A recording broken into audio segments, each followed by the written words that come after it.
Then 17. Again. Let's take a look Hey, Luna. from a larger perspective again. So like these are entire planets. These are whole planets that you can land on anywhere, all throughout like multiple galaxies. I think they said the first release of the game, like the first like actual like 1.0 release of Star Citizen is gonna it's gonna have five. I think it's gonna have five. I think galaxies. What is it? Or 5 solar systems? No, 5 solar systems they're gonna have, right? And they're kind of just showing off some of the tech that they have now for those solar systems. It's insane. It's absolutely insane, Blue. Like, actually. Like, this is an entire planet. This isn't just, like, one map that they're... This isn't, like, a battlefield map or anything. It's an entire planet. This whole planet is basically what they're showing. They're showing the tech of the forests and everything, right? There's, like, a bunch. There's actually some, like, really cool stuff. So, like, when you see this from the perspective, knowing that it's an entire, like, planet system, rather than just, like, one little tiny, like, concentrated map, like all of that you can go and explore, right? It's pretty nuts.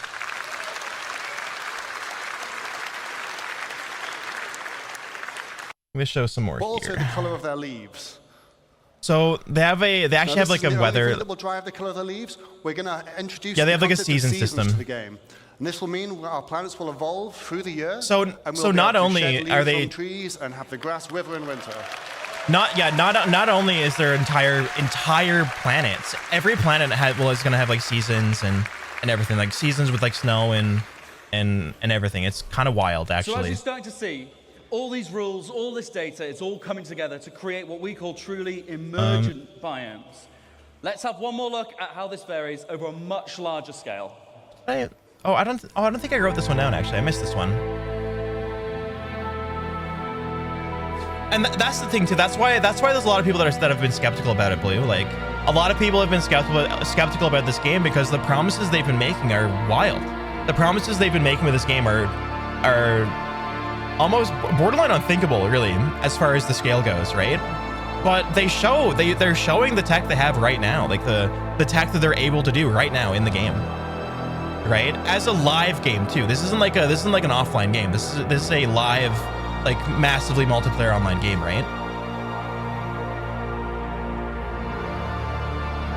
Like, this is an entire planet. It's a giant ball in space, and there's multiple of them, right? Like mountain ranges and oceans and all kinds of forests, which is what we're going to see soon, actually, after this video.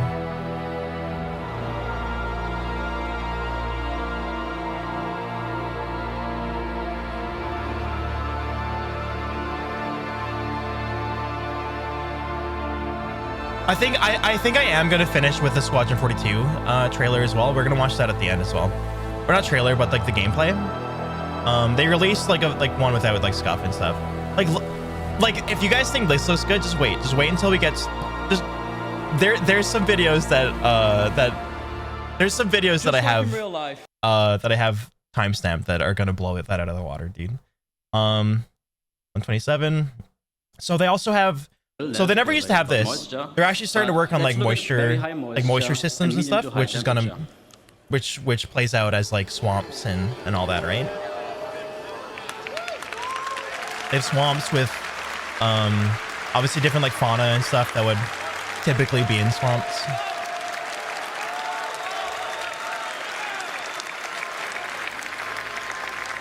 Thank you, Regret.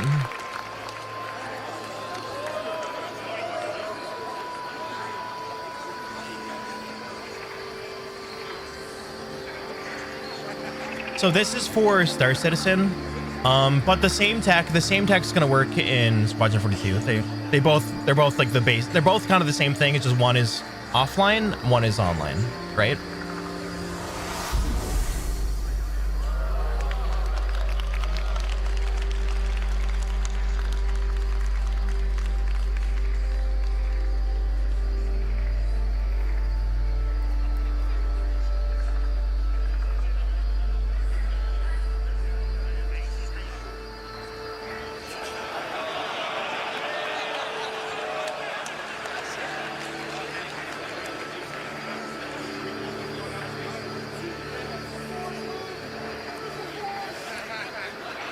Space, the final frontier. Do we know where the game takes place? In space. yeah, it takes place in space. Yeah. It's a space game. It's a space game. 130. Hold on, 130, 43. Advances. Let's have a brief look at what it's like being inside the swarm. So actually, water is something we never really had for the past while. We've only been recently actually getting like the water tech like put into the game and such. To be fair, everything takes place in space. Exactly. See, you get it, Kevin. There, you get it. Systemically affects assets floating on the water surface, making for some really immersive moments. yeah, exactly. It takes place in space. You got it. Now, before I get to our second use case of the day, a quick disclaimer. Obviously, all the things you're seeing here today, we're still actively working on, but this one in particular, it's a bit early in the process. So let's have a look at extreme object density next. Space Florida? Yeah, it takes place in Space Florida. It's the perfect condition for no, but guys, this is an online game, so like this isn't like, there is going to be a story for Star Citizen, like separate from Squadron 42. There's going to be one in the actual online game. But this is an online, like this is a basically make your own adventure game. It's an MMO, right? And the more we watch, the more you'll understand what I'm talking about.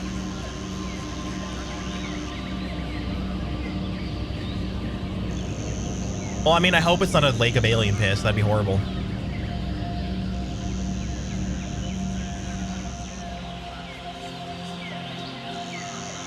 I think it's their own made-up galaxies, Kellyanne.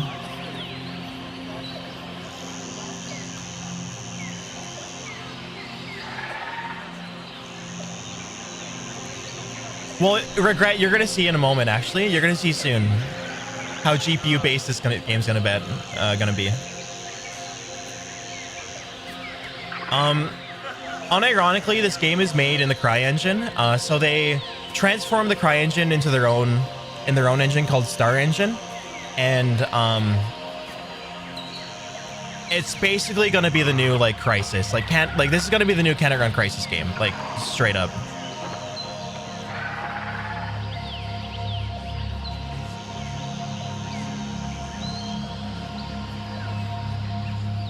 From Crisis. This is CryEngine, yep. But they made the version of CryEngine they have now. It would be more accurate to say it used to be CryEngine. Considering everything, it would be more accurate to say it used to be CryEngine. The capture team really did a great job showing our work in the best possible light. With jungles, we wanted to explore the concept of vertical stratification. Yeah, it used to be CryEngine. It's now Star Engine. They call it Star Engine because they did so much work on it. The engine in it now is not the same as what it used to be.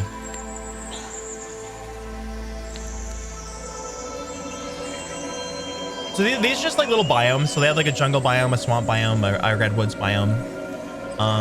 Soon there's a specific video that I think is gonna blow all of your minds. Actually, it's pretty nuts. And just keep in your head, this is an entire planet. These are whole planets. It's not one closed ecosystem that they perfected that's like a kilometer by kilometer. This is an entire planet, right?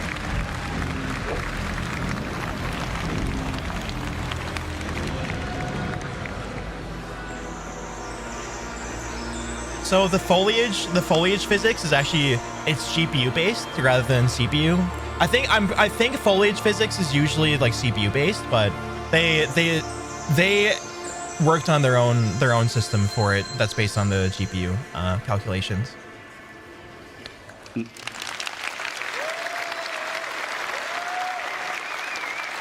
We're actually gonna watch that part right now. We're getting into that right now. We first look right here. And have the vegetation behave accordingly. Now, as part of our tech improvements, we will be implementing a GPU-based simulation that's fit for our game scale. For now, we've set up the ferns with our existing CPU-based one to better visualize what it will feel like to walk amongst those giants.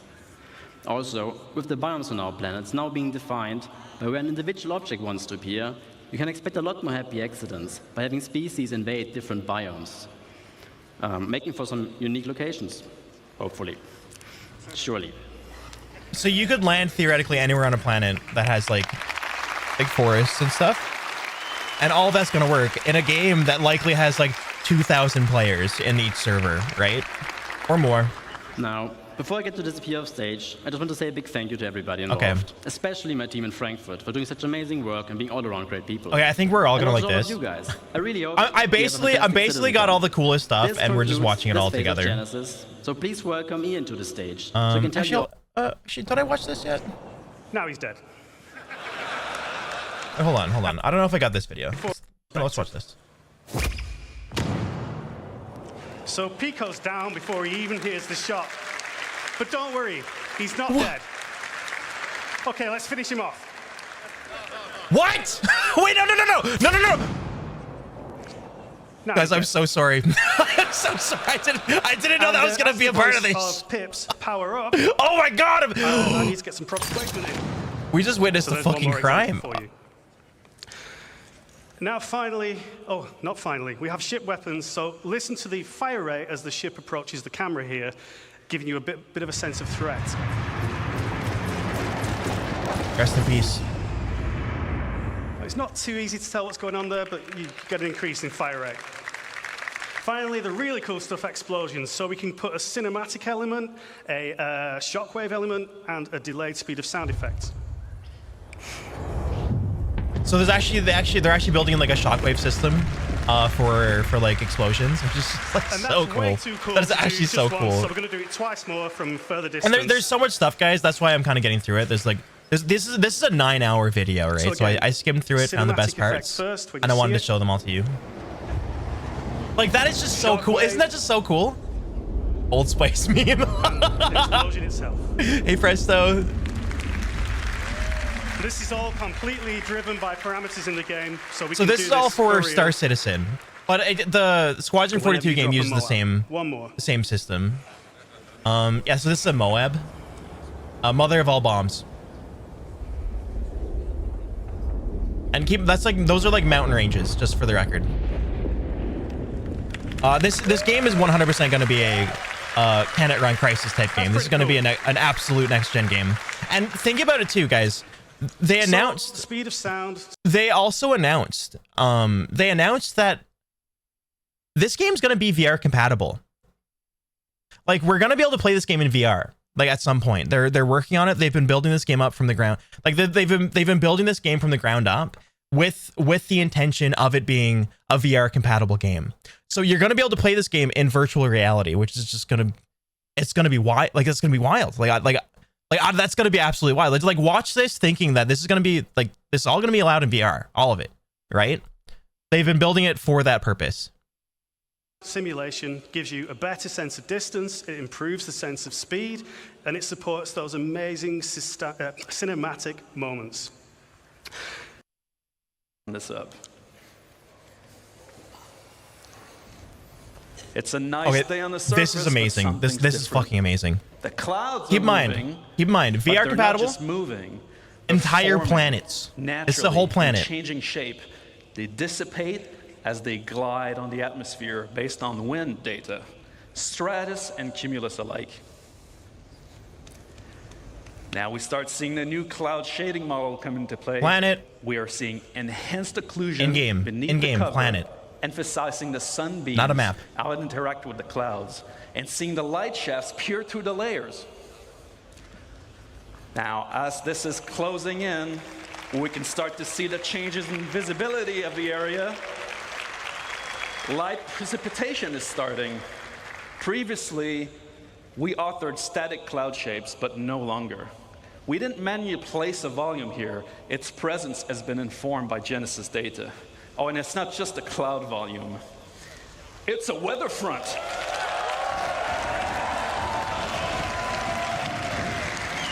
Now we're trying to see the wind picking up. Terrain and rocks are getting wet. Vegetation, grass, and the overall environment are responding to the weather. The system is changing the world around us. We can see puddles being formed dynamically in the dirt, properly responding to light, reflections, and rain droplets, making it getting It's getting really ominous and loud in here. Pretty cool. I can feel the danger. Pretty I cool. think we should let this play out in the game.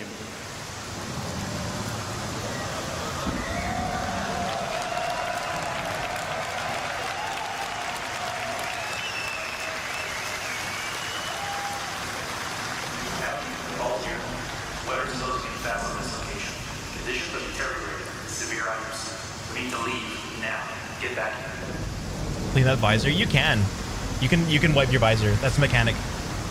That's actually a thing, Killian. That's a mechanic in the game. It might be ray traced. I'm not sure, City, because they would have had to build that in themselves. They would have had to make that themselves. It's possible. It is entirely possible, because the sun in like each solar system is what gives each planet its light, right? So like it is an actual like there's an actual giant light bulb in the sky that's called like the star of like the star, one of the stars of the solar system that beams light onto each planet, and that's how you get the cascading effect we saw earlier through the clouds, right? Like it's not like it's actually like real, like it's real light.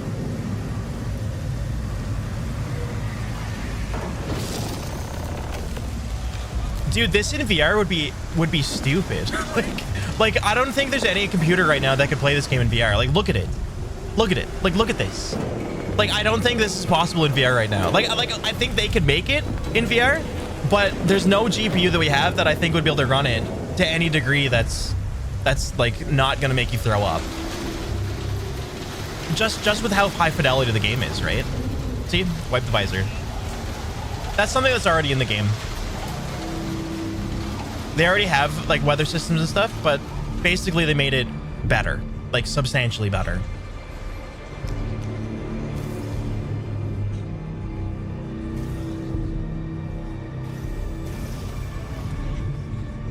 As a ray tracing, yeah, dude, imagine having ray tracing based on the fucking sun. Imagine ray tracing the entire solar system. There's no fucking way. There's no way that's gonna happen. You're right.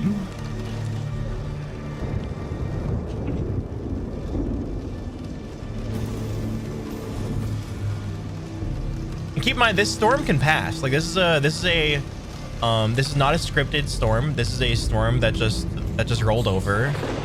They could wait it out, or they could fly out of it if they want. Because that's the whole point of the game. You can do whatever the fuck you want, dude.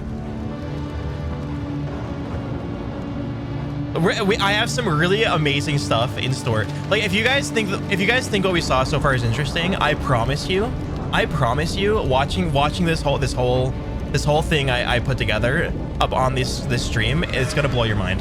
It's gonna absolutely blow your mind, I think.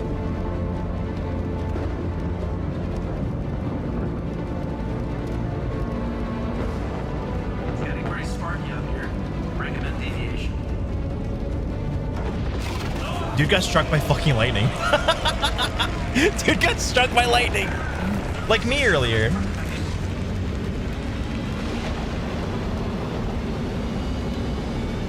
That's an actual like camera POV you can get in the game too. You can change your camera point of views. So this is the actual cloud tech in the game. This isn't just like a fake thing they put together. That is actually like the tech you get in the game, right? For each planet. Wow! And Kokri, I think that's like kind of one of the bigger Kokri, that's one of the really interesting things about this is it's not even just Star Citizen. We talked about this yesterday. It's not even just Star Citizen. It's not even Squadron 42. It's the fact that they made this tech possible. It's the fact that they made this tech possible and literally no one else did. There is nobody that has made tech like this for games. It doesn't exist. It doesn't exist. There's not enough financial incentive for them to do it, so they just never did it, right? The fact that they're able to get all this to work is absolutely wild. It's a technological I think it's actually a technological like breakthrough, like straight up, like getting all this to work, especially as an MMO. Like this isn't like an offline thing, guys. This is an MMO that's streamed from servers, right? So the fact they got this working as an MMO, like not even if it wasn't an MMO, it would be wild. It would be stupid, right? But the fact that it's also online is like it's incredible. Like it's an incredible feat, honestly. Thanks for the follow, Trouble. Thank you. No one were thinking to postpone for over a decade a game. Well, that's because normally that's the thing, you know, like that's the thing. Usually when you release like, or when you're working on like a AAA game, they'll push down. They want to make it, package it, and sell it. You know, they don't want to push the boundaries. They're trying to make money, and you know they will push the boundaries incrementally with each release of their games. But these guys they're just kind of pushing for the stars. No pun intended. They're trying to make something that's actually incredible and that actually pushes the boundaries of gaming and even just like technology, really, as far as gaming goes. So like the interesting thing about this is that they could probably lease this technology. They could lease this technology to other people. Like they could probably actually lease this to other people. And because of this project, I wouldn't be surprised if other like huge studios, if other like huge developers were able to make incredible games because of what they did. Like actually, like it's not even like, it's not just like a little like, oh, that's kind of cool. It's that's actually groundbreaking and might actually open doors for not just Star Citizen, but if they play their cards right, it'll open doors for a lot of other people to make some incredible games that we've never seen before, right? It's pretty wild. That's what we call the Falco maneuver to get out of there. Ali, please break this down for us. What did we just see? What else we got here? Yeah, so that was a combination of lots of tech we just saw that all combined together to make a really great cohesive experience. So they actually made a really interesting thing. So this is based on webcams. It's a weather simulation. I'm pretty sure they made a face over IP. They made a system for face over IP with webcams. Consumer level webcams right there. This is Wallace Clem. This is consumer level webcam technology. Seems someone's on a As a case. VTuber, this is incredibly interesting. One of our Ninetales facilities was sacked last night. Total loss. There was actually no And 3, 2, 1, go. there's no one that made VTuber tracking technology for webcams this good. Look at this. This isn't what they said it would be. Subject has crossed the perimeter. Most people don't associate ladies like us with salvage, do they, Shell? That's right, Mel. In fact, we're the best in the whole system at salvage, aren't we, Mel? That's right, Shell. And you look like you get about a bit. You need a break. Wait, no, you're up there. Good emergency forever, that's for sure. Oh, it's gonna be wild. It's gonna be wild. Like everything about it is insane. Wait, we have Ooch? Hi, I'm Natronics, and you're watching Redline, your source for adventurous stories throughout the verse. Like this isn't with like an iPhone, guys. This isn't with an iPhone. This is with a consumer level webcams, right? With like your shitty little $50 webcam. Like this thing, like this little webcam I have here. It's with this, right? I don't want to spend another second on it. Like obviously it's not as good as my tracking, but this is with a webcam. It was that day when I met Mr. President that my life. I'll show you a little bit of the. Eat that apple. Eat that apple.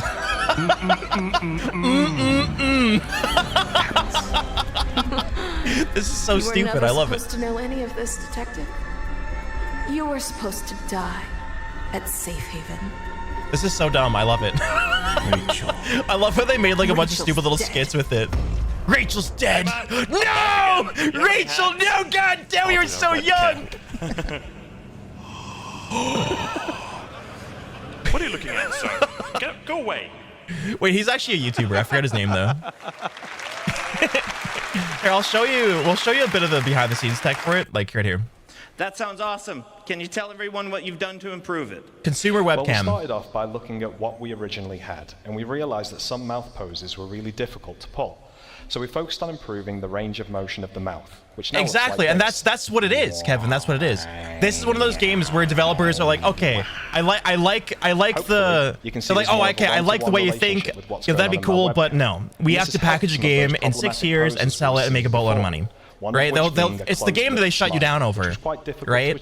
They're doing what they're doing is the game that everyone wanted, that everyone wants, that won't happen because there's no monetary incentive. That's really the problem. Like squinting in the eyes when smiling or frowning. And when we combine these secondary motions with the wrinkle maps, MMO, it really goes to show just massively multiplayer online game with thousands of players. Let's see how many wrinkle maps we can. Very important detail.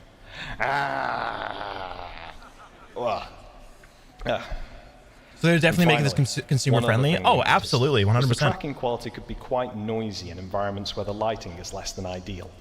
So to combat this, we've introduced tracking stabilization. So it's pretty neat. And this, here, let's just like go over like a little bit here. I don't want to watch all this. So you could change the character as much as you want, and or take on the likeness of one of the heads included. You can do so and test out exactly how the tracking is going to look based on your face movements in the webcam. You can now see I'm someone totally different, and we're having no troubles tracking. And if I don't like what I've picked, I can always just randomize here. Okay, which I think is a great way of not only showing the countless combinations of heads that we can make, but also that Foyt will continue to work with anything that we throw at it. They're heading to the planet Monarchs, which is in the Pyro system. So, without further ado... It's kind of horrifying for some reason. It's horrifying, but interesting. Because, okay, you guys, do you remember, we'll look at it again later, but do you remember in the Squadron 42 trailer we watched, where they were playing the game? And there was like a little screen with like guys and like other tourists talking to you in the campaign. Do you guys remember that? I know some of you weren't here for that, but when we were in the turret, we'll watch it again later, and I'll show you exactly what I'm talking about. But when they're in the turret, there's a little screen in the game, right? There's a little screen in the game where like sometimes like your friends in the game, they're NPCs in the Squadron 42 gameplay we saw, but they can beam in with their face and talk to you. That isn't just like an NPC thing. That's not just like a scripted thing. That's an actual feature in the game where you can call your friends in the game, and your in-game face will show up like a Zoom call or like a Discord call, and you're sharing your webcam with your face. It's the exact same thing, but it's built into the game, and you can use face over IP with it, right? That's kind of the idea. That's kind of the idea with it, right?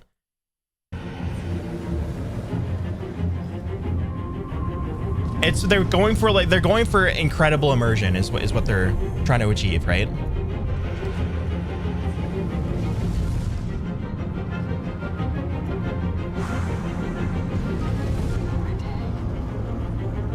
Those games are for no-lifers.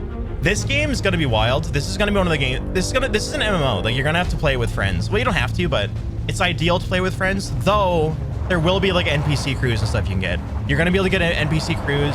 You're gonna be able to get AI to run your turrets and stuff. So you can solo, but it's preferable with like orgs, and we're gonna get into orgs later. So this is a Sandworm.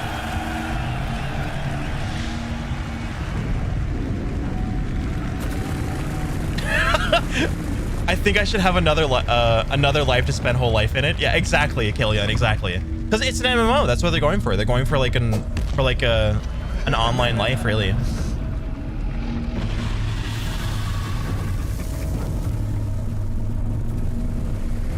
That's why it's horrifying. I know, isn't it, Killian? It's like this game is being conceived as like a monster. This game's a monster of a game. It's gonna be insane.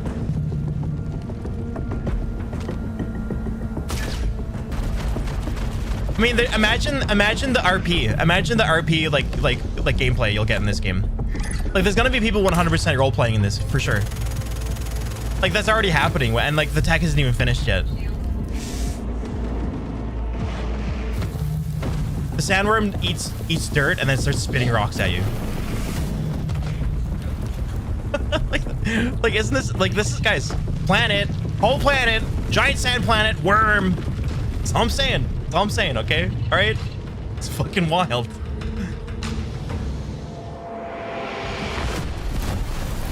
Yeah, I'm gonna be one of those 40 to 50-year-old dads, Kalian. That's gonna be me. You're talking about me.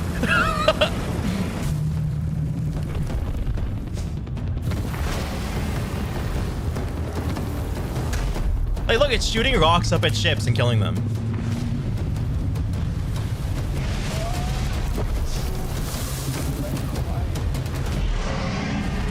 Yes, Kalian, absolutely. They're gonna blow up my ship with all my cargo, and I'm gonna be very upset. I was cargo hauling all day. I'll be streaming it too. Don't worry, Kalian. I'll be streaming it too. You guys can see me screaming.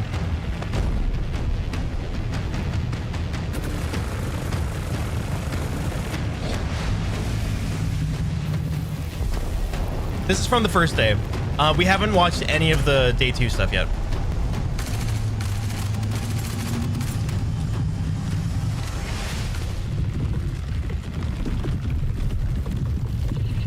Like, I don't know about you guys, but that's pretty fucking awesome. That's pretty cool.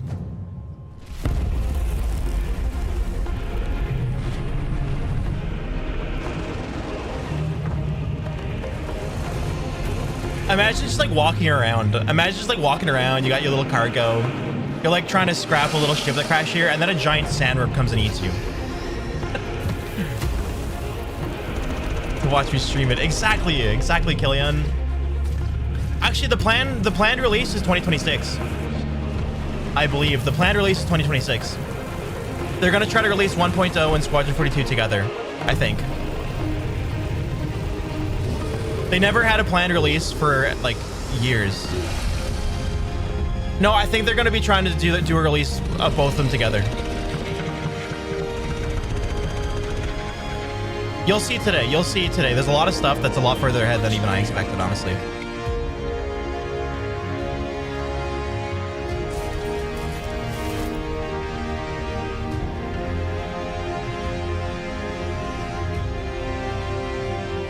Well, originally the scope wasn't this big originally, Killian. The scope for this game, guys, was never this big. Like for the Kickstarter, it wasn't this big until they did a poll a couple years after and like, you know what? This is way more like popular than we thought it would be. This went way further than we thought it would be. Do you want us to make like the best game ever? Like, do you want us to make that game that publishers tell us no to? And then everyone said yes, and then the rest is history, really. Right, this is something the backers decided. Like the backers, like we could have gotten this game we could have gotten a game years ago, right? That was just like a limited packaged product that they just push out the door, right? But everyone voted. Everyone voted in like massively in favor of them pushing the boundaries and doing what studios usually don't let people do, which is exactly what you mentioned, Fury, earlier. And I think like even from what you guys have seen so far, it's like there's some pretty incredible stuff, honestly. There's some pretty incredible stuff. So 625. I figured a lot of you would really enjoy it because I know a lot of you were kind of curious about it. Now, like whether or not you want to back it, that's a whole other story. If you don't have, we talked about this yesterday, but if you guys don't have like the funds to put, if you guys don't have the money to put into like a Kickstarter thing without, like if you back a Kickstarter project, make sure that the money you spend is money you don't mind losing. You know, like if you back it, just be aware that with like any Kickstarter thing, sometimes they fall through and sometimes you lose your money. That's really how it is. I do think this game's going to go places. I think they're going to succeed. I'm very confident in that, but at the end of the day, it is a backer funded project. And you know, if that dries up, then like, who knows what'll happen, right? To the hangars and landing services.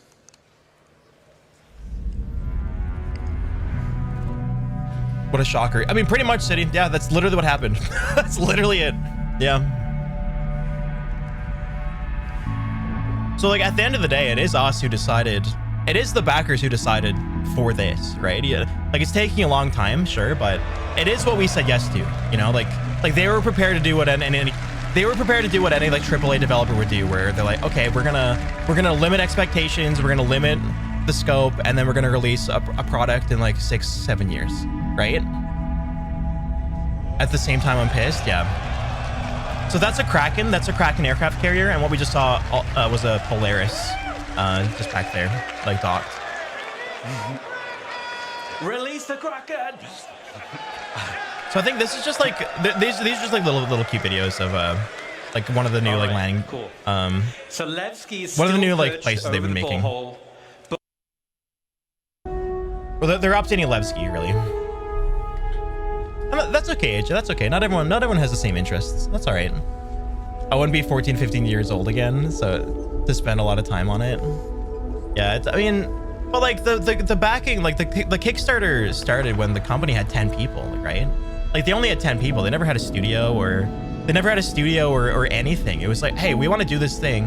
Do you guys want to do it? And then everyone really wanted it, and then from that success, they built their studio. They built Cloud Imperium Games, and they've been working on this ever since. You know, like sure there was controversy. You know, the controversy happened, and it's taking a long time. But something of this scale, like I'm not surprised it's taking that long. You know, like there's nothing like this like this that's been done before. There's no blueprint for something of this scale, right? They had to like figure it out themselves. Some kids will have a really cool game just get addicted and Sword Art Online into. True and based. Like I think everyone's perfectly justified to be upset about how long it's taking, but at the same time it's like like you almost like can't help but get excited for it with just how incredible it is. Even for people that aren't super interested in space games, like the tech behind this is groundbreaking. It's gonna fry our brains. Yeah, the VR is actually just gonna fry our brains for sure. We actually have to plug our brain in because our computers aren't powerful enough to run the game. Imagine having a family in game kill you. That's next level. They're gonna have virtual reality like families and shit. Okay, I don't think that's planned. I don't think they planned that, but you know what I mean. I'm gonna have a virtual reality baby. Okay, so we're going to the next video now. We're going to today's stream. From here on, now keep in mind everything we just watched. Tools to build your own stories, your own homes, and truly it really is, the but universe yours. City, Unreal Engine 5 can't do what this game can do. On a journey on building our own habitable home on Pyro. Oh, I get it, Regret, because in Sword Art Online, footage is work in progress. You can't die if you die in the game, you die in real life, right? Design and visuals, and we're super excited to share this with you. So we're going into the organization sort of stuff now. Build ourselves a home. So if you're like a solo player, we need some resources. This is for you. This is like a solo player kind of thing. You know, you play with a couple of friends and make a cute little base, but it kind of ramps up. It ramps up, and there's a pretty fucking cool thing at the end. Claim the land in a lawful system. And it is the audio's a little scuffed, so I can't really do anything about that. We've already found a location and don't need to claim land in lawless Pyro, we can straight dive into building our base. Keep in mind, the following UI is work in progress.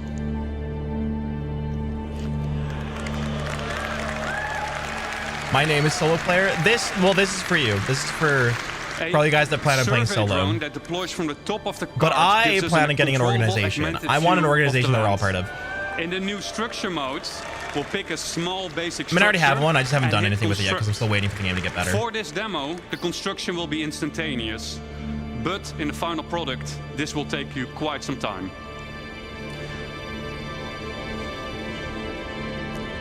We've done it. We've built exactly your Regret, and that's structure. Like, that's a really exciting thing about this game. It's not even the game.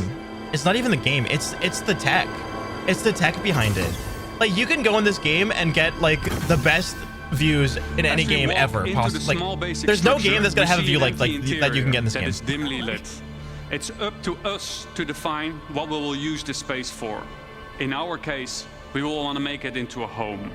We can see that the lights are still off, and that is a problem, because no lights means no atmosphere, no breathable atmosphere. So it's not ideal to live in. So how do we solve this issue? So there's going to be little drones. We can improve this by providing the building with power. There's going to be little drones that build these bases. It's not going to happen instantaneously like what they're showing here.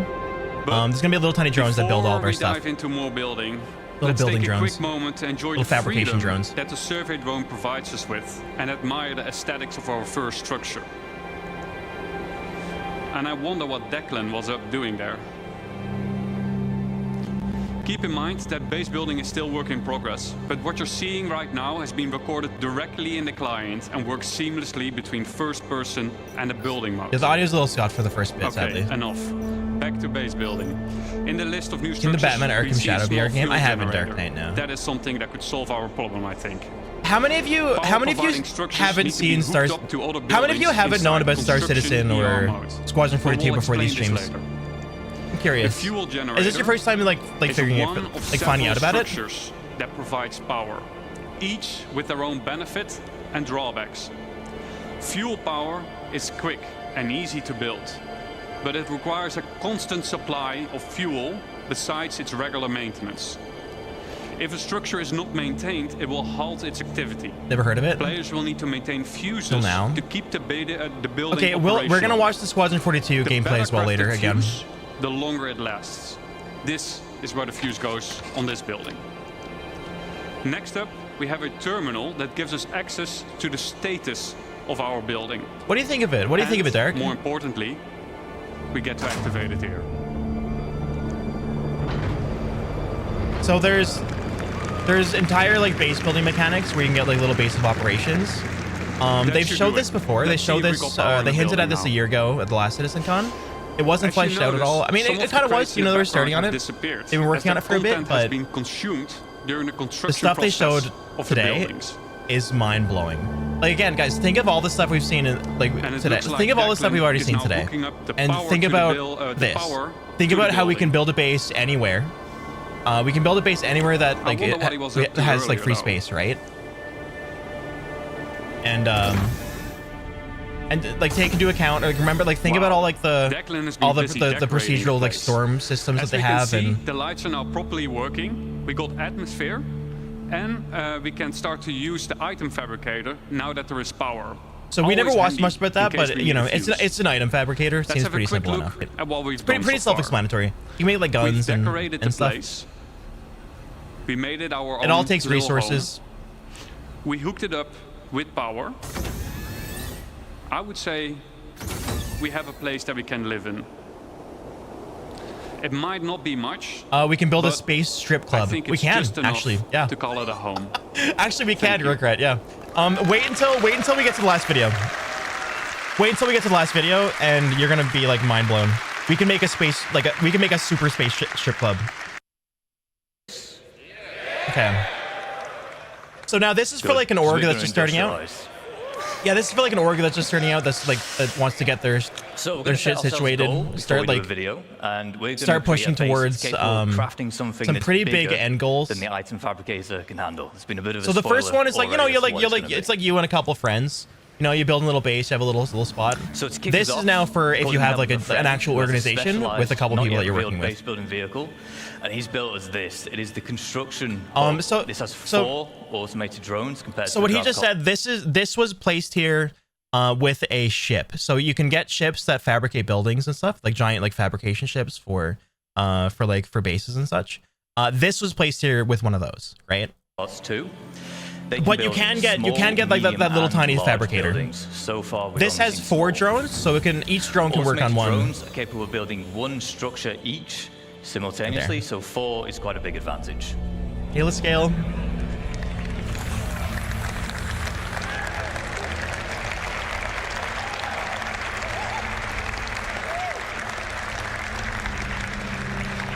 We'll pop into our construction AR and we'll get down a generator. We'll connect some buildings together just so we have a physical home before we begin. Well, it's the main tower for these. It's a big tower for like these big bases where you're gonna build a bunch of stuff. It helps. It lets you build like a lot more than that little tiny drone we saw earlier. When you remember with the cart he like pushed out. Resource deposits, and we're about to exploit it using this. It is our extractors. This particular one is a large solid extractor. We'll also have liquid and gas depending on which type of. So there's 3 types of extractors, probably of differing sizes. This one mines for like minerals. We're getting all the brand new resources up out the ground.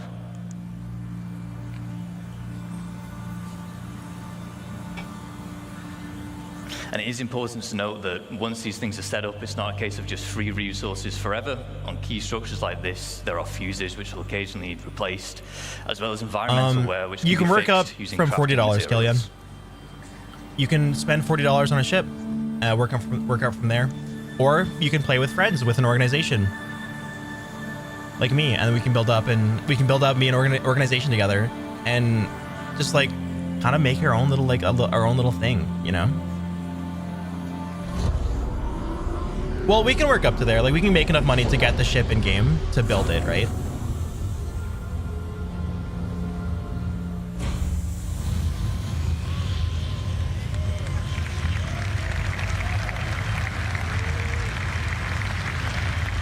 I don't think you really have to. Now we want to turn those raw resources into more valuable refined materials. There's gonna be ways that you can spend money to get bigger ships, but you can do it all in game. You really can. This one is the large solid matter refinery. We have liquid and gas. Like there's a few of us here that have made this game for a while now. Me and a few of you guys. where we got pretty far ahead with just playing in game. Actually, like we got like substantially far ahead. And then the outputs for the just doing in-game stuff. Goods. This is determined where you would select which blueprint you want to use, and therefore which type of refining method you want.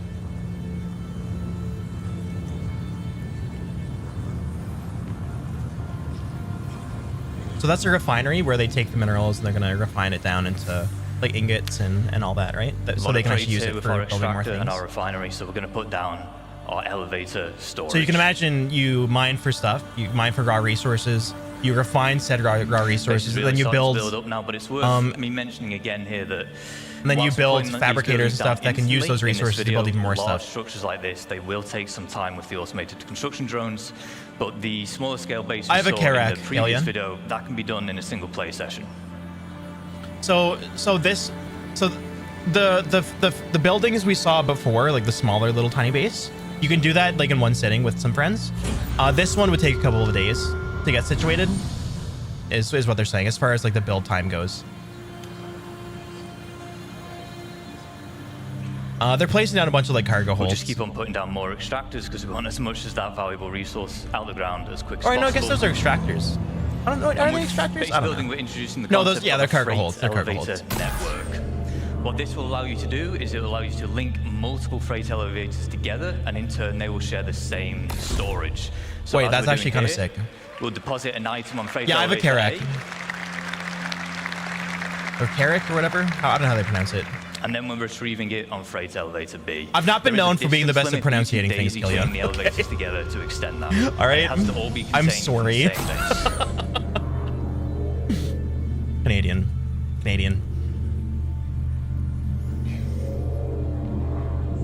I don't want to talk about Killian.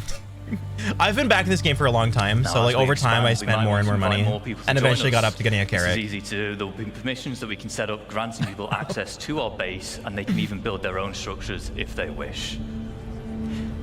We can also give them access to existing structures, which is how you can form your org storage using those freight elevators.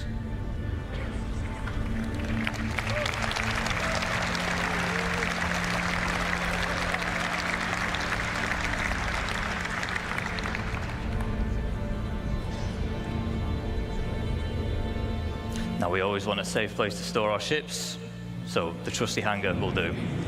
So yeah, you can build like an entire base here with like hangars and everything. It's pretty interesting. Though I'd imagine it would cost like a ton of resources to get to this point, right? You see, it has this large, we call it a foundation tile. It's quite special in that it can actually deform the terrain around it, making it easy to place such a huge structure like this. Endeavor waiting to be let free after I watch this. It's easy for making dude, Shining, right? Sprawling bases. Also, However, Shining, welcome in. Welcome in. How you doing? Piece of the puzzle that we need to I have a Karak. I don't have anything else though. I have a couple snub ships, but nothing more than that. Hangar. But you have a Pioneer and an Endeavor. Interesting. Does anyone want to guess what we're going to build in a fabrication? Are you open for joining an organization? An Idris, maybe not an Idris, if I'm honest. So now they have like a fabricator where they can. We'll go to the entrance and we'll see what's in store for us. The game is pretty sexy. I mean, just from like the servers are booked right now. Yeah, or borked. I'm not going to be playing until 4.0 comes out, Shining. But even then, I'm still kind of waiting for all this stuff to come out, right? Like once all this stuff comes out is when I really desperately. Not even desperately, but when all this stuff comes out, it's when I'm really gonna genuinely be getting into the game again. Especially when like 1.0 comes out, which we're gonna see a bit on later. Whatever it is, it's just about finished crafting.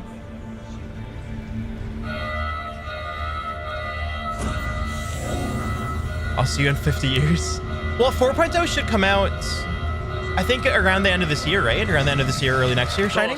Because it's in Evocati testing right now. You're thinking of joining a special VIP club? I will not, because that VIP club is way too expensive. Quick recaps of the gains from industrializing. Okay. We've tapped into the brand new resources, and we've made use of them by turning into the more valuable refined materials. 156. We've introduced freight elevator networks, which are great for logistics and hauling. And then we've created our fabrication hangar, which allows us to craft big right here tasks. So now they're just going to show off like kind of like the end game like planet side base building. At least for like the first iteration of base building anyways. When are we getting base building though? Thank you on behalf of the Is this coming out in 4.0 or is this delayed again? Excited to share with you some of the work so far and the vision we have for these systems. 1.0? Yeah, I thought so. I know the last bit of this presentation is coming out with 1.0. I wasn't exactly sure about this part, right? But they actually gave us a date, which is interesting because we've never been given a date for Star Citizen in like how long?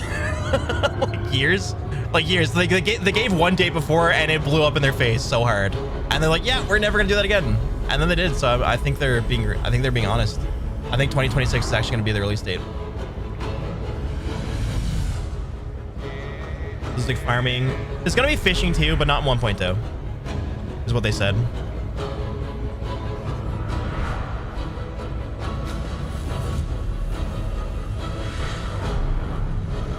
I think the real treat is going to be this last video that I have queued up for you guys.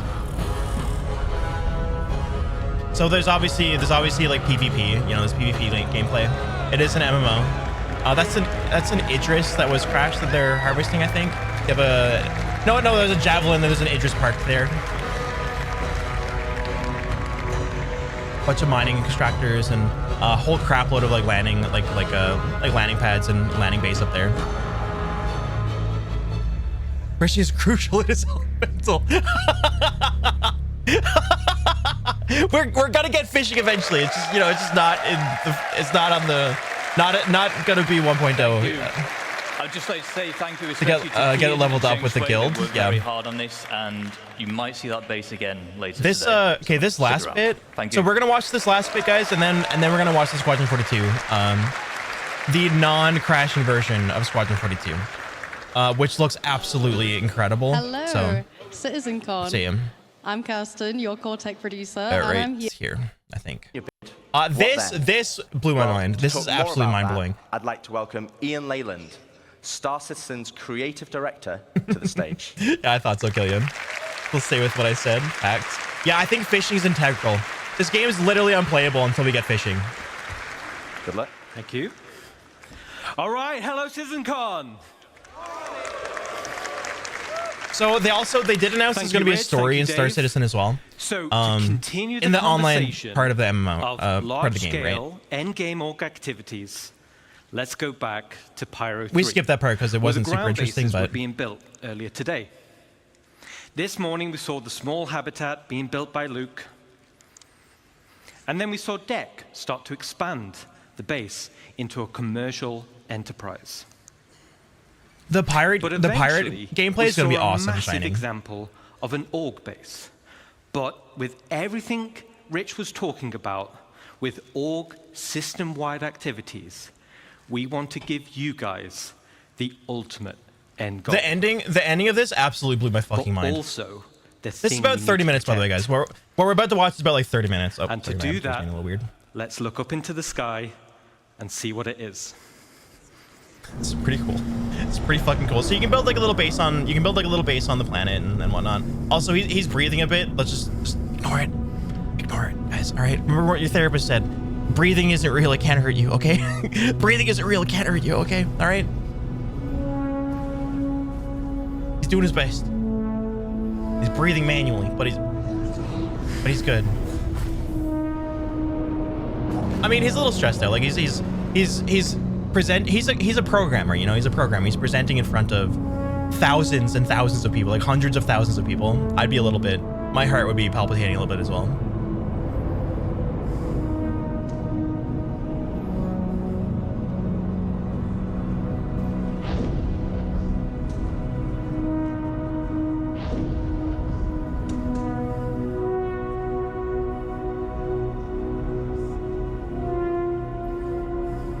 That's a Polaris up there, I think. So that's a Karak. There's a Polaris. I forget what that one is. In 1.0. What the fuck? You can fin wash capital ships? Oh my god, Shining. Well, with what I saw here, I'm not really surprised.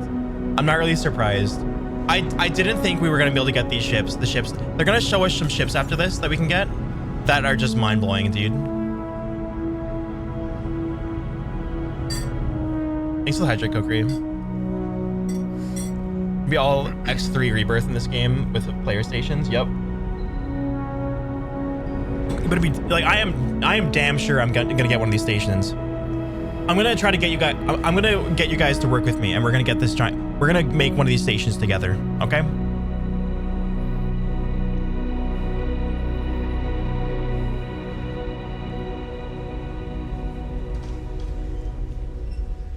This whole segment, I think, is worth watching, honestly.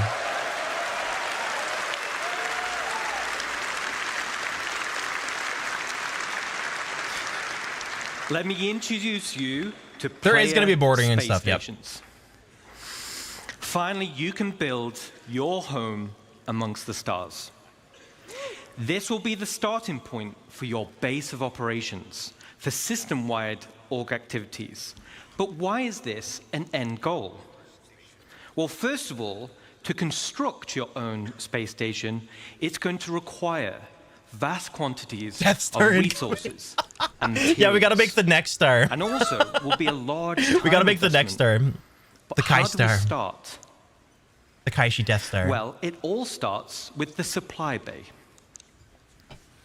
And the supply bay can only be constructed by the Pioneer.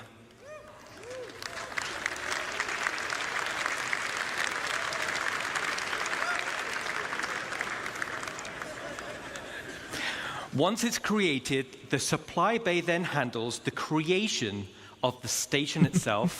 That's what I'm thinking too. That's what I'm thinking too, now, Shining. We're in gray box development phase. So yep, we're going to be able to make our own space stations. But let's go on a journey. Well, that we have to do it as an organization. There's no way one person can do this. Also, look at the planet. Look at that planet. That's a real ass planet, bro. You can fly down on that bitch. You can fly down on that motherfucker, dude. You can like. Personally, I think it's amazing. I mean, teach their own, but I think that's fucking wild. Gosh. Let's see in 3030. Hey, but gray box is like, gray box does mean it's like, it's pretty far into production, you know? It's not nothing, right?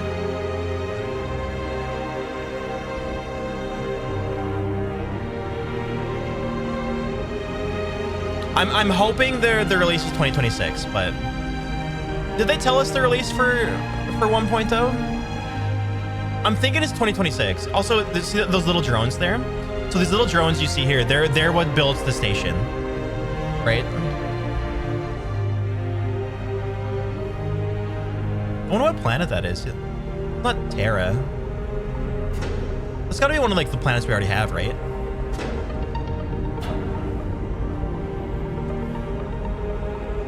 No more feature creep. He actually brought up feature creep himself in the thing, but I don't even know if it is feature creep because they've had all this stuff on the roadmap for years, like years and years and years, right? Like I think that, like honestly, I feel like this was already a part of the plan, really. Because if you really think about it, if you look at it from the perspective of like the scope that they've had for years, it kind of makes sense that all this stuff is kind of the part of the 1.0 that they've been envisioning for a long time, right? Where you have a full player economy where everything works together, like everything actually matters, right? Or like what you do in the game affects like other things in the game, right?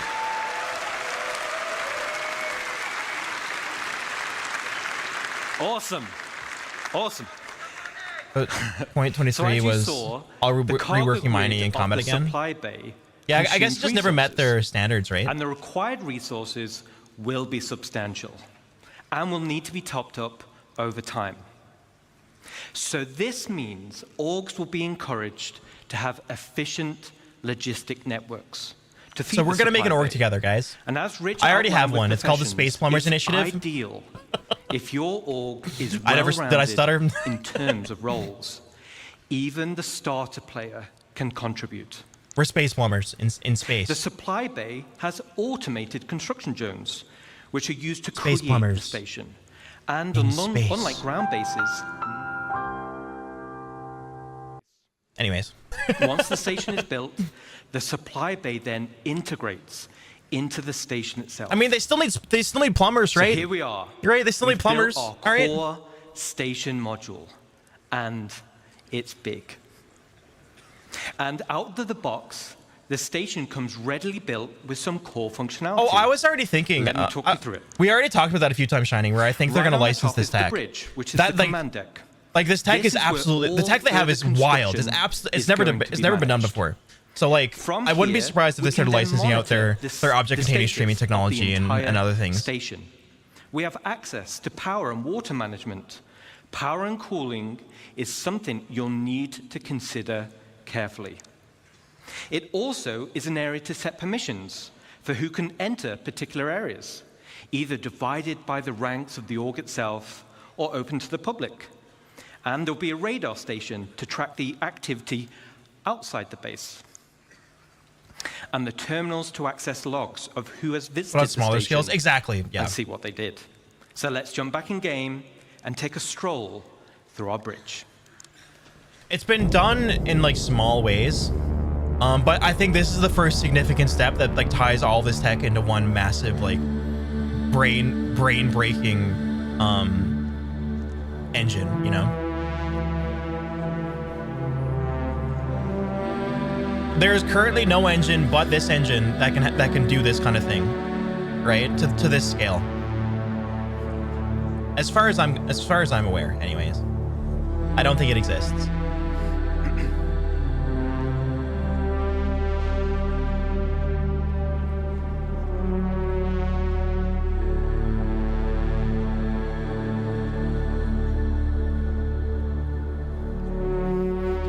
Well, there's a reason why Halo moved to Unreal Engine 5, Shining.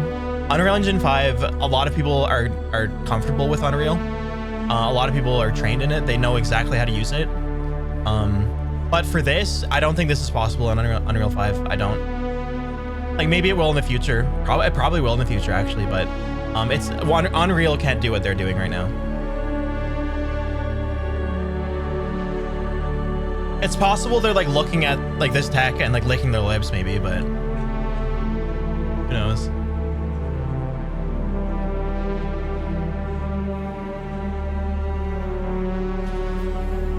It's just so cool that you can see that planet with all like you can see that planet like in the background with all the clouds and weather systems and stuff, and you can just fly down to it, dude. Like that's so wild to me. That's been something I've seen for a long time now, though. That's already playable. The back of the bridge leads to a centralized transit network. This spine physically connects the entire station and will provide access to the various decks. Each level in the station will have a centralized lobby area, and this is your station. You'll be able to use the decorator mode, so you'll have plenty of space to theme it however you want. So when we get this, guys, do you guys want to decorate it for me? This space station decorating's not really my thing. Interior layout matching I'll trust you guys with it. No magic elevators.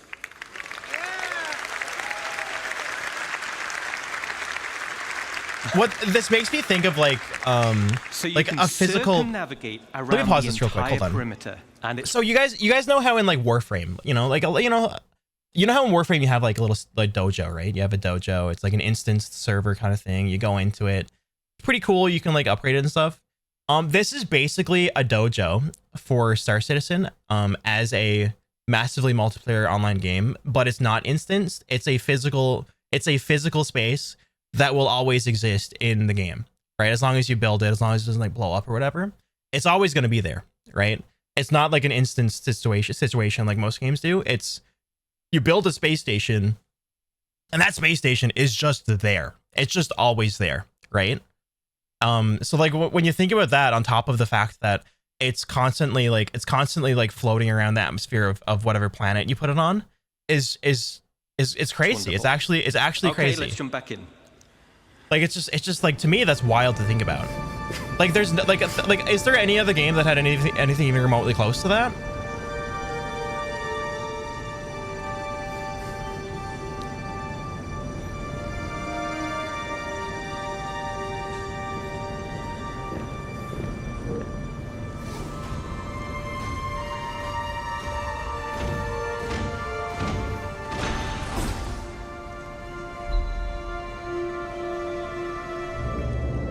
Maybe we'll see. Someone would have to try and make it in Unreal 5, but I honestly feel like they'd kind of struggle with getting something like this to work in Unreal 5. Honestly.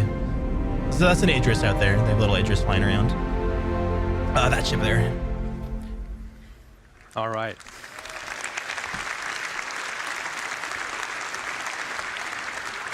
But we've talked about that a few times, Shiny. There's no monetary incentive for a big studio to make a game like this. It would cost too much money, and therefore they don't want to do it. Deck. So, like bigger ships, this is where all the hands-on engineering and maintenance gameplay happens. This will serve as the beating heart of your station. Then we have the hangar deck. This is actually pretty cool. And as the name implies, this is where you'll gain access see there's like little roads there? Network. They have like little roads all around the base station. It's actually comes with a large it's kind of nuts, dude. Already built, along with 2 docking collars. And also empty slots for another 2 medium hangars when needed. There will be a vast network of internal road systems, meaning you can quickly drive from one hangar to the other. No elevators needed. Okay, let's check back in.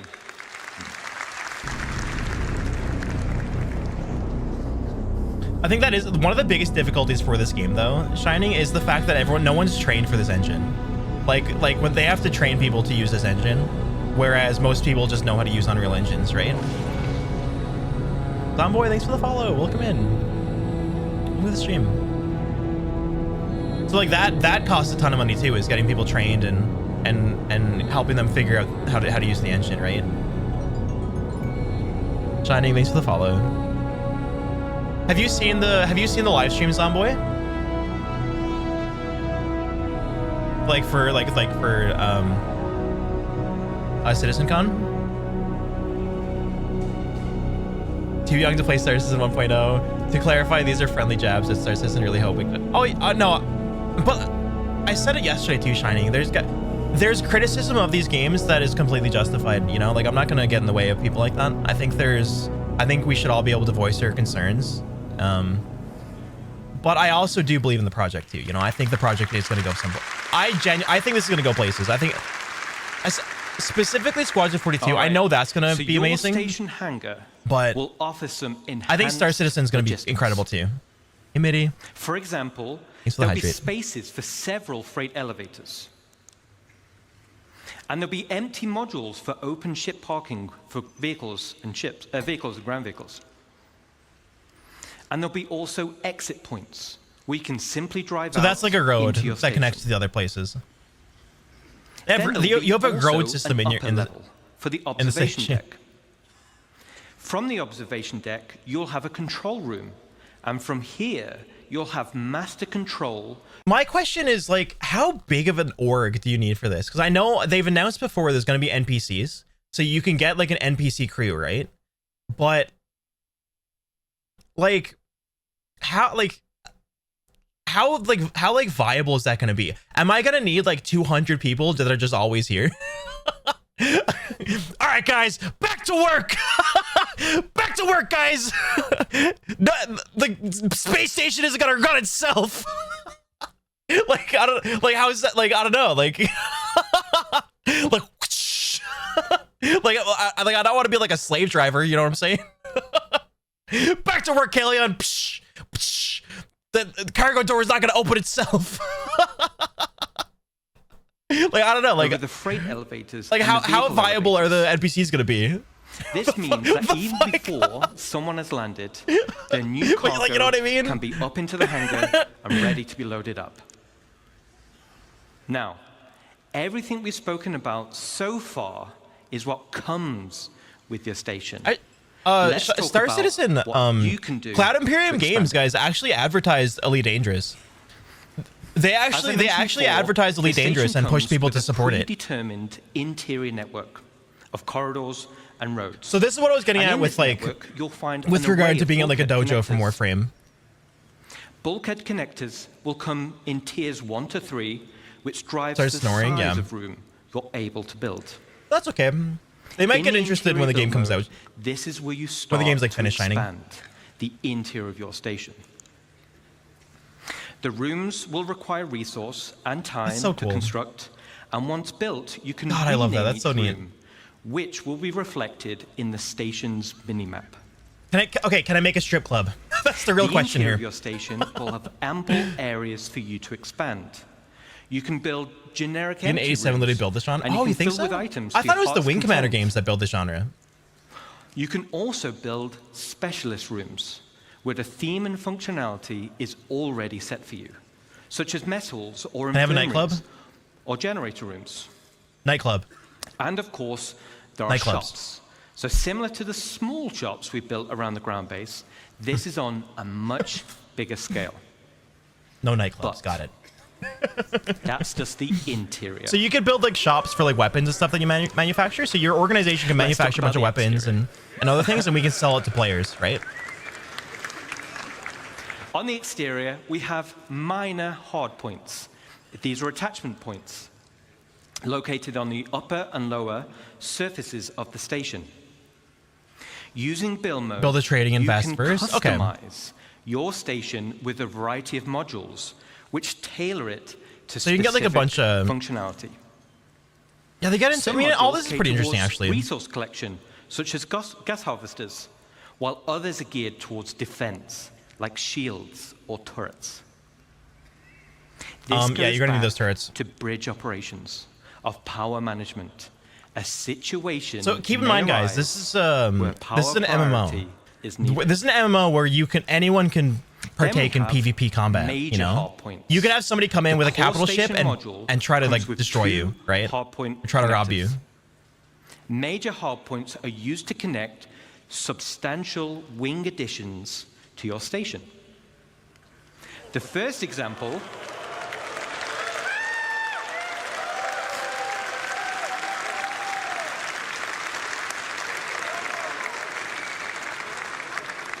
Awesome, thank you. Awesome. The first You get your own like cargo bays is the and cargo all that. wing. The cargo wing will dramatically increase your inventory capacity. Starting So Space this is Uber. ideal for orgs. You can already who are do that. We can already specializing in do a hauling. Space Uber. Then we have the So refinery Nekaishi, I wing. did an oopsie. I vented all the command tech. No. Guys, don't vent the command. Don't vent the command deck. You remember what happened so last you'll be time, able to Shining? refine resources on a vast Better reshuffle scale. everything. You killed As it's in Kellyanne. space, it's much more convenient than traveling to a ground base. Now, a player could buy resources from your cargo wing and then refine it directly. Damn it! In the Damn it, refinery Shiny! You wing. killed all the mods. They're all dead. And finally, we have the hangar wing. So, all right. That's a javelin right there for scale. And a God, what's it called So, again? That's the a bigger your salvaging fleet, ship. I forgot what it's called the though. more hangars you'll want. Who's gonna take that? Who's gonna There'll take be a that job? variety of hangar sizes as well as I docking mean, the last thing I want to do is like to help like organize. last thing I want to do your is be like a fleet's slave driver and be like, resources, All major cat. hardpoint wings are We're building connected by struts. a spaceship. And like the rest of the station, the struts are also Like the last thing I want to do is internally it be like like. Okay, I'm pretty sure I so can build a let's giant fuck you recap tower too. On the exterior expansion Hold on, they're gonna get to my wings. fuck you tower soon. Minor hardpoints give us options on how to collect resources or provide automated defenses for your base. I think this would be really cool though as a community Major to build up to. hardpoints Like that'd be so gives us cool. options on how you can specialize your base. Let's jump back in game and see how our base is getting on.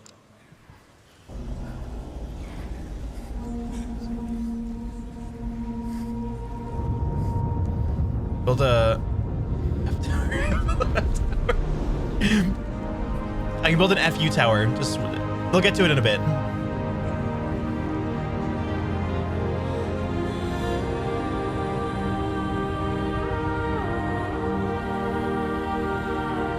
As a community, yeah, you guys can help me build my FU tower.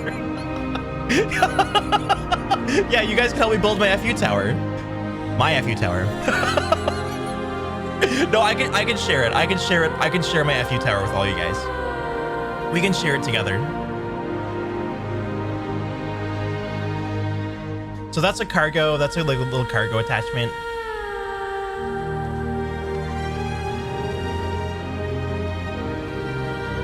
Like this space station is absolutely massive. It's absolutely massive, and it's also to scale. It's not like there's no like loading sequences or anything like that. It's physically scaled properly, right? And it's huge, absolutely huge. There's something at the end of this video that'll give you a good idea of scale. Like that javelin I pointed out earlier, that's 500 meters. That's 500 meters in length, right? And it looked like tiny. What's up, Kellyanne? All right.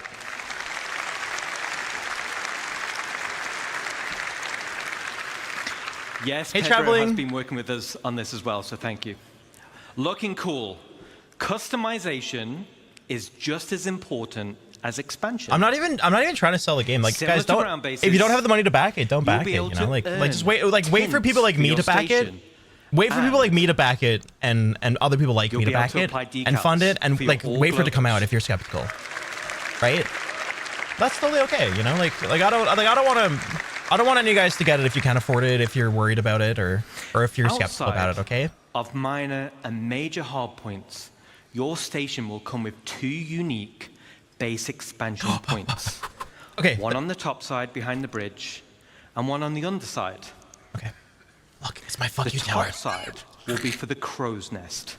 Look, it's my big fuck you tower. All the other modules built so far look at it. Isn't it beautiful? Have very specific functionality. It's my big FU But I'll tower. admit, this is for the org members out there who want the ultimate in personal space.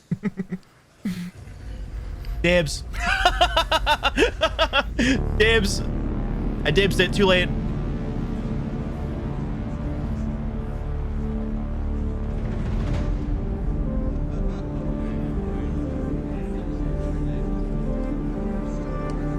Into backward mode as 5-year-old. I'm stimming, okay? All right.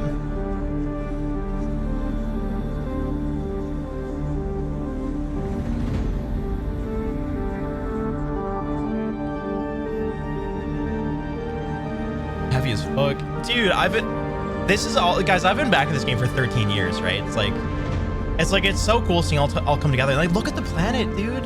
Like, look at that. That's a real planet. You can go land anywhere on it. It's not just like a loading. It's not just like a backdrop. It's an actual planet back there with an active weather system that you can just watch doing weather system things. You know, like, it's pretty insane.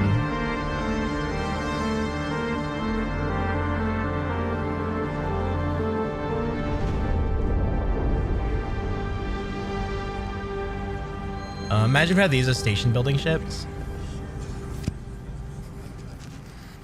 I build a look later, right. Shiny, okay?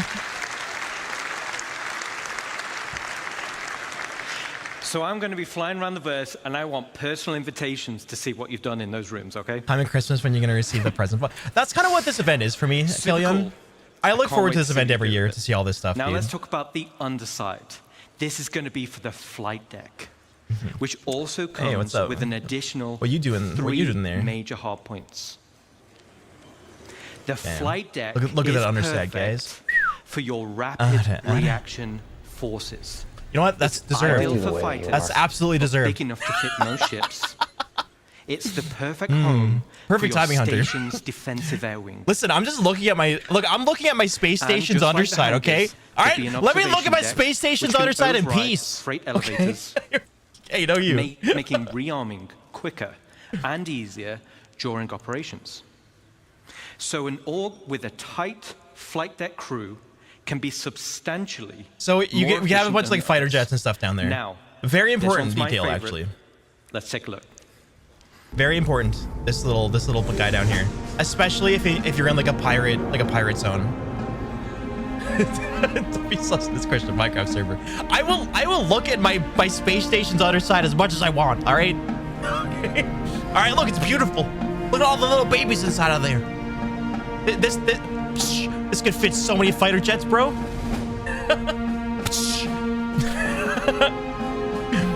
This baby could fit so many fighter jets.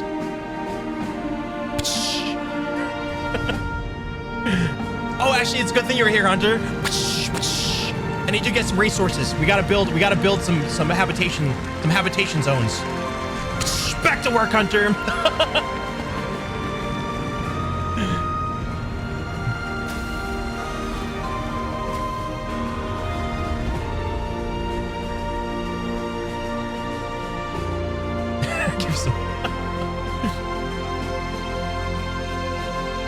A little constellation back there. All Constellation for scale. Have you, Shiny? Have you seen this whole stream? The last part is mind-blowing, actually. But why do you need a flight deck for your rapid defenses force? Well, if you've built your super awesome station in a super lawless system, this is pretty cool, actually. Now this is really fucking cool. Potential targets for others. That's a javelin right there. Will have their eyes on your resources and wonder what gear you've got in your inventories. And let's say we didn't win the station warfare bid that Rich mentioned. Let's take a look at the inevitable. Yeah, today we're watching like all like the interesting like little bits shining. Because normally like this game is backed by us, right? This is a Kickstarter project. This is a consumer-backed project. So CitizenCon is effectively a an investor call, but it has really shiny bits here and there, which are nice.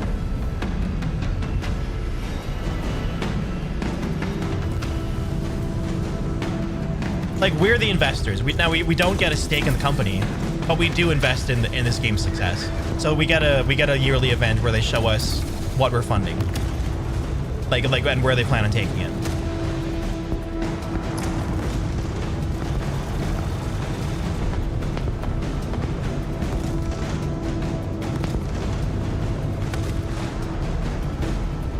Oh, I love the what's that ship called again? The what's that it looks like a bird. I forget what it's called. It's so cool. That drop ship they just came out of. It looks awesome.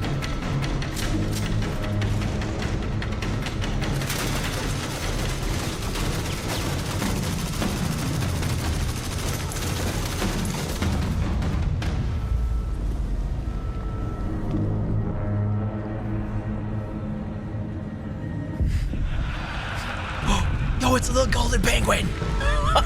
It's a little golden penguin plushie. Oh, he's so cute. So there are defense systems, which is pretty cool. Look at him just holding it. It's like, wait, what? That is so cool, man. Like the piracy in this game is gonna be incredible, man. Like once the economy is fully fleshed out in 1.0. Okay. So I can't imagine how cool pirating is gonna be. A staging area for offensive campaigns. It's also a defensive fortress. The exterior of the station itself can take quite a beating. It's going to be very hard to damage. There's probably going to be drones that repair as well. Instead, will be to so there's going to be drones that come out to repair things as long as you have the resources for it. The optimal way to do this will be to infiltrate through the flight deck or EVA hatches and work your way up. Once inside... What was it called again? Tumbrel tank? Yes. Once inside, there's a name for it. I forget what it's and called. You've cleared out a hangar, you may also want to consider airlifting in a tank or two to clear some corridors. You're in the video, right? You're in the video. Freight elevators or you are, yeah. In order to yep. gain access. And of course, bring enough the Nova tank. Yeah, it's the Nova tank. Thank you. Hauling out the loot. Of course, you need that Eve-like battles to waste thousands of dollars. Which would there's insurance, so you can get your ships back. But also, this game is so much better than Eve. I don't care. It's going to be so much better. Automated defenses, like without a doubt. To install internally within the station, such as blast doors which seal shut, systems to be breached, and a range of turrets like anti-vehicle. Without a stat, I know. And Eve, wasn't there someone that lost like $100,000 because he forgot he clicked the wrong button? Time for your reinforcements to show up. Like fuck. So let's do a final recap. This is one of the end game. Yeah, you do need it, Kelly. You do need it, like Rust. And will be your base of operations. Because I was thinking Rust as well when I was looking at this, like all this stuff. It's very much like Rust, where you build your base and stuff. Both in the interior and the exterior, meaning you can it doesn't wipe to your own unless someone actually destroys it. And it's your very own home. I think that there is an aging system. Like you have to upkeep the base, right? But wait, Like if you leave a base and it's there for like a year, it's gonna you gotta come back. It's gonna be rusty and all that, right? I'm pretty sure. There's one more unique module we can build. This is the amazing part. Dry dock. This is fucking wild, actually. This is absolutely fucking wild, and this is what I want to work towards when I start playing this game with 1.0. This unique slot will be at the back of the station. It has its very own dedicated observation room. Have you seen this, Shining? Stations. This is a really big announcement, and has a actually. Transit tram, like a really big announcement, the actually. Of the arms, leading to the docking collars where your ship will be constructed. So, the only question still remains. I feel like bots for this game would be really hard. Can we build? Let's take a look. Guys, this is fucked. This is actually insane. Look at this. Shiny, if you haven't seen this, I think your mind's gonna get blown too.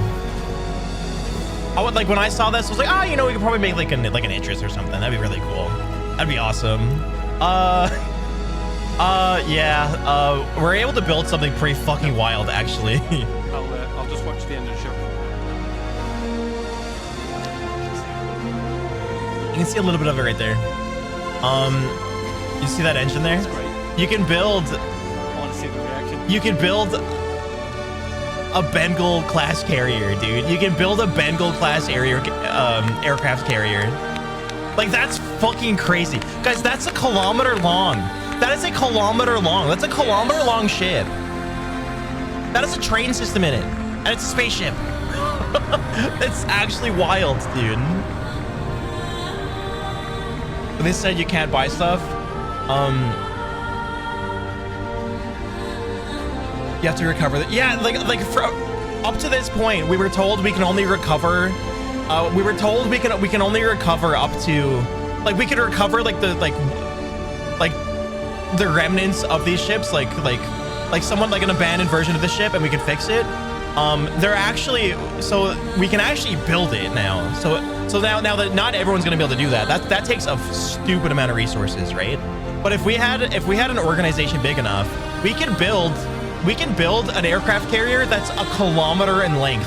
We can actually build our own like fleet of ships. We can build a stupid fleet of ships, right? And an aircraft carrier to carry a bunch of like fighter jets and bombers and everything, right?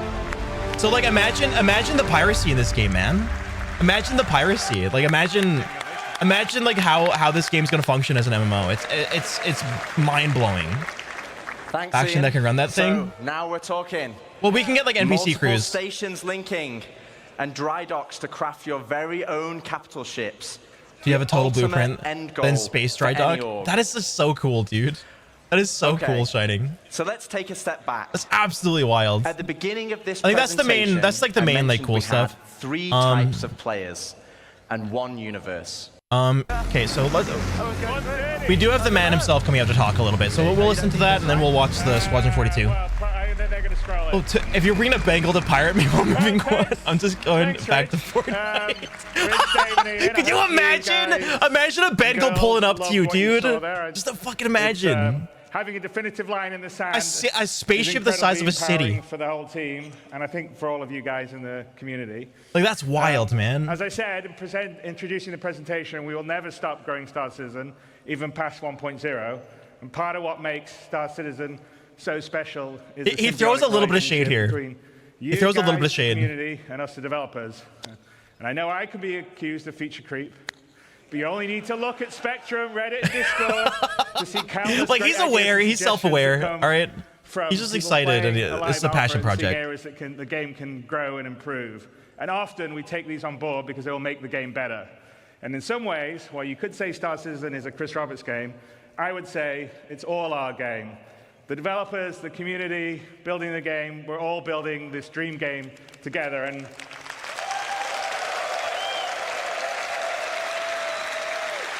Safi, he's Safi, the Foxy King himself. I think that's King of VTubers, that's me. You guys and girls have been here for as long as you have and have supported us through thick and thin because we're doing something together. Dirtiest and himbo. I don't think in almost any other game you have the opportunity You're a sweetheart, Sephi. to be involved at that level and have your voices heard and impact what we do. Because, you know, we talked about that earlier. We talked about that earlier, Jacket. You guys are like, I want a family. Like, I want a yeah, space right, family. God it. damn it. And also, like I said, we definitely read and look and hear all the stuff that you write. Some of it may not be so nice, but a lot of it is really great, and we take it aboard because we're just trying to build this amazing universe for us all to live in together.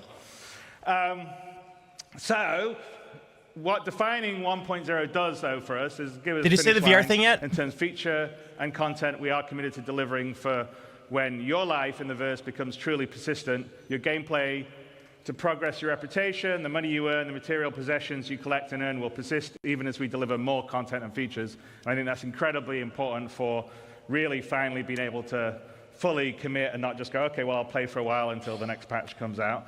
And it's also a game for a market for the game to be more stable, well optimized, and incredibly friendly to new players, as well as experienced ones. You know me too well. I think all you guys are. But that'll only be the start of our journey together, because the vision of Star Citizen is a game that has no sunset, one that will continually grow with new content and features. We'll always make sure we're on the cutting edge of new technology. We'll never be outdated. I know I occasionally see, oh, in so many years, you guys will be out of date. But as you can see by our constant presentations, we're always looking to make whatever we can do, whether it's the visuals, the audio, various ways to make the gameplay better. That's something we will always be working on. So we'll always keep the game at the bleeding edge of graphics, sound, physics, and yes, we'll support VR, and we actually have some of that in the background we're doing. Yeah, dude. Like, that is so cool.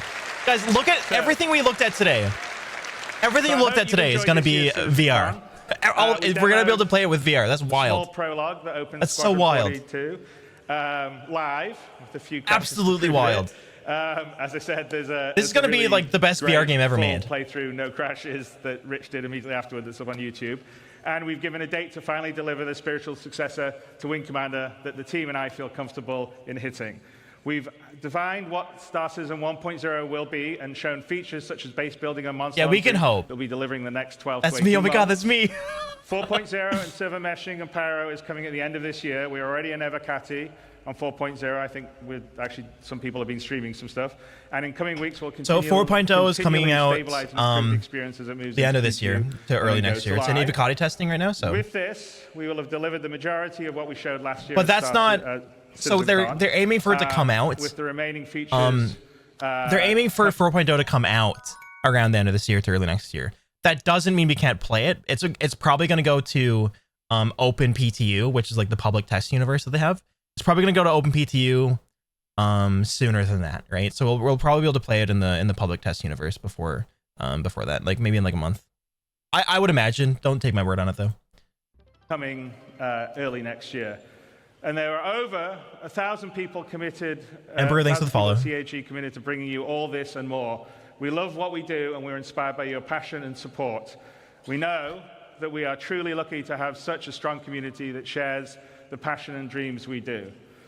You allow us a privilege almost no other developer has, the ability to dream and reach for the stars. And I truly mean that. Because that's the reason why I'm back in the project. Developer, it's very unusual to be able to build a game like Shining, like that's the reason why I backed it. I backed it for that hope, man. Like I backed it for that hope, like not knowing that it's possible to fall through. Thank you very, very much. I backed it because I wanted that. Like even if it did fall through, even if it didn't succeed, at least I could say I did what I could to help like support the project, right? Because at the end of the day, this wouldn't have happened. This isn't going to happen unless people like support it and they want to see it thrive and happen, right? A passionate group of people have worked behind the scenes to bring this weekend's event to life. And I want to take a moment to thank Leah and Ed, Tyler, Jared, Kat, and so many others have poured their hearts into making this weekend special for all of you. They want to thank me too. And a huge thanks goes out to our presenters and team supporting them, whether they're here with us today or watching from one of our other studios around the world. In the words of Admiral Bishop, you're welcome. Proud to stand with our teams and everyone that put this show together. And all of the CAG staff working on the show floor, your hard work ensures everything runs smooth and keeps the energy alive throughout the event. I think. Finally, a heartfelt thanks to the community members who volunteered their time to run this year's so I think show. that's None like of this would be possible without their dedication and support. Yeah, so that's all of that's really it. very, very much. That's really it for that. I do want to watch the the re-released gameplay for Squadron 42. It's like an hour and 20 minutes, but it looks so cool, dude. It looks so cool. Release in this case, my opinion, should be fully open PTU. If 4.0 is highly unstable, with how it's starting to be pushed into the mainstream by the IC community. It would be blown back into the game's face and sour the game for some more gamers. A good chunk of people I talk to still refer to the game as Scam Citizen. Yeah.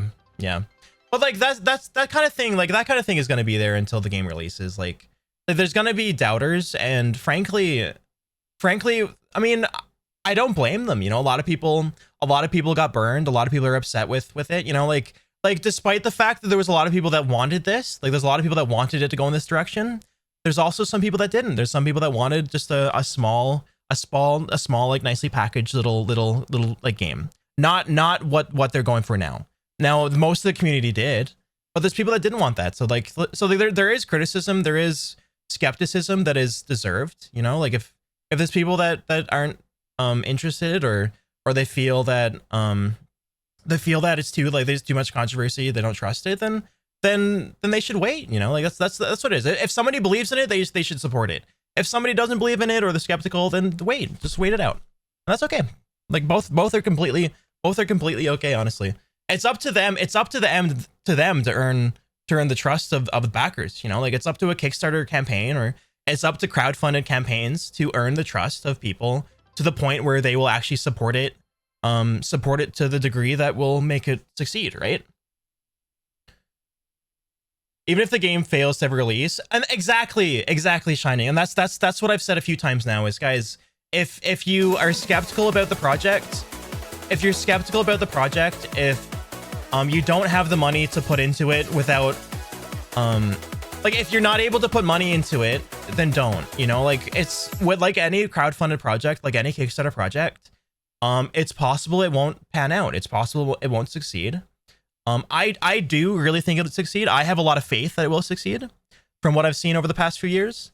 But if you don't have the money to just like throw at something that might not work out, then just be careful. Just be careful and like wait it out. You can wait it out. There's enough people back in this project where I think it'll be fine, right? So, but if you do really believe in it and you really think like what you saw today is like awesome, then back it if you want. You know, like back it. That's what helps fund the game, right? But like you don't have to. Don't feel like you have to. Okay.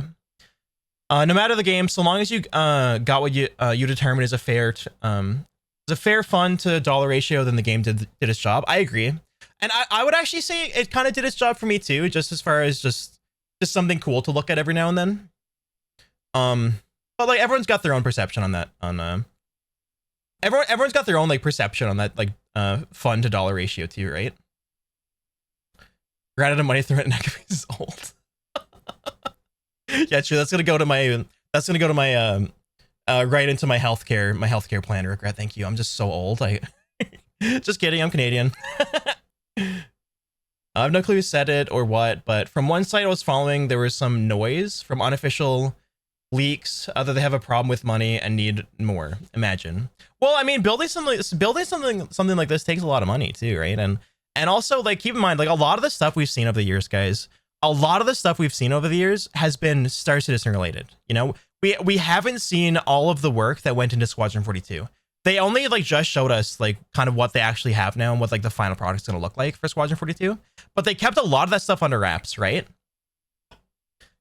And it costs a lot of money too. Like it costs a lot of money to start up a studio from nothing. You know, like when this Kickstarter started, they had no one.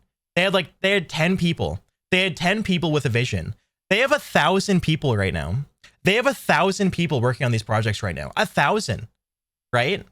Like they have a 1,000 strong team, and it started from nothing. It started from 10.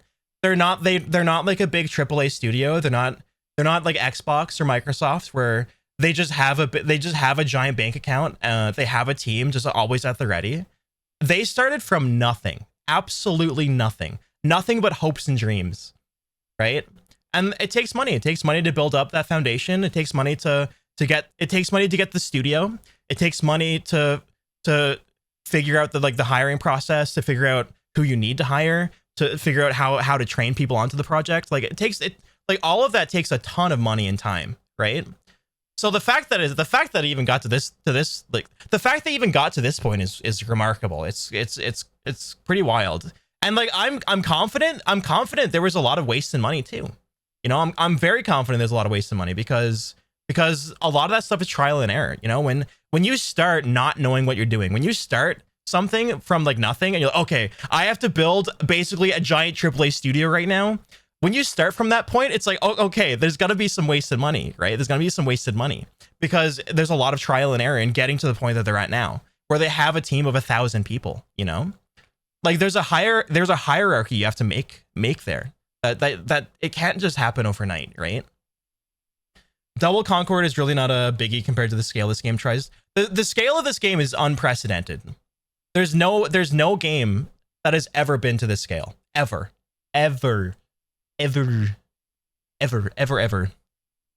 CIG team size wise is AAA, and the game's budget for a Kickstarter is AAA. From all intents and purposes, CIG and Star Citizen is AAA. Yeah. If Star Citizen came out a few years ago, got listed on Kickstarter, I'd definitely say that Star Citizen is another attempt at a quadruple A. Yeah. I think the criticism is justified, but also there's always two sides to these stories. You know, there's always two sides to these stories, and there was a lot of wasted money.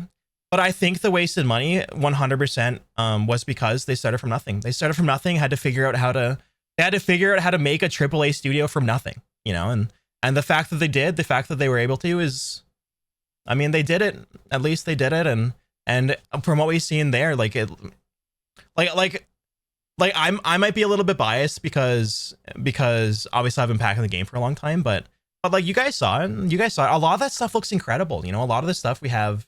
A lot of stuff they've shown us there, it looks wild, absolutely wild, right? And it's a project that I still think is, I think it's gonna go places, I really do. But that's, you know, that's up to all of us to figure it ourselves. You know, that's okay. And like a lot of the criticism is perfectly justified as well.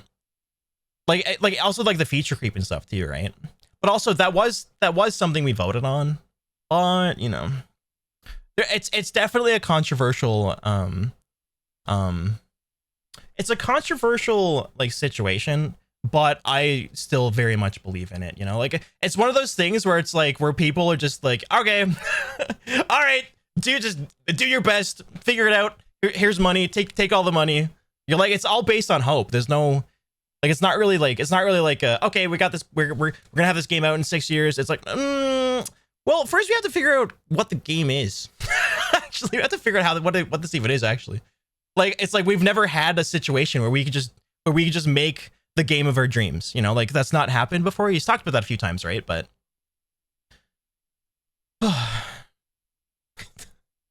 good luck, Regret. Good luck. But I think we're gonna watch the Squadron 42 video now too. A lot of wasted time as well, trying to bounce between three engines, plus having to fight Crytek in a lawsuit. Yeah, the Crytek lawsuit was unfortunate. I think that was horrible. It's really unfortunate for CIG. I figured out the thingy. Welcome back, Nitro. Went from CryEngine 3, Amazon Lumberyard, then a highly modded CryEngine 3. Well, I think they were able to keep a lot of their like progress. You know, I'm pretty sure, Shining, they were able to keep a lot of like the work they did. So because Lumberyard's based on CryEngine 3 as well, right? So they moved from CryEngine 3 to Lumberyard, which is based on the same. I'm pretty sure it was based on the same version of CryEngine they used. And then with the work they already had, they started building Star Engine, right? I don't think they lost work. I think there was a lot of stuff that they had to like translate over. But aside from that, I don't think it was a situation where they lost all the progress. You know, the progress was still there. It just took a lot of like moving and shifting